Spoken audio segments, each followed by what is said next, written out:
I've been in a recording session of Joe's where the big rock star was in the back of the room texting his friends while Joe was sweating bullets producing the score.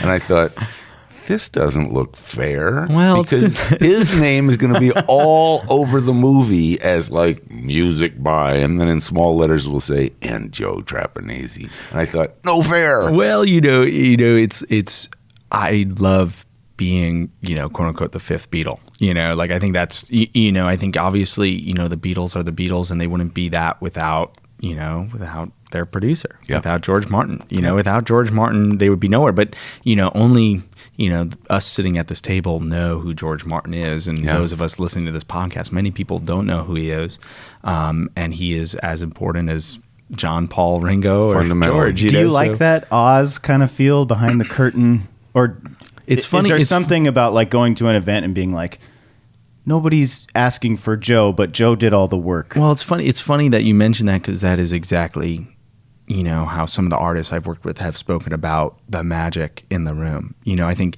you want to preserve that magic. And once you kind of let the air out, like I'm very careful about behind the scenes stuff and talking about exactly what happened in the room for many reasons. Obviously, you respect the privacy of the people you worked with, but also I don't want people to lose that magical mystery and love of filmmaking, because sometimes if you see how the sausage is made, it isn't as attractive anymore. You don't want to eat it. So that's so true.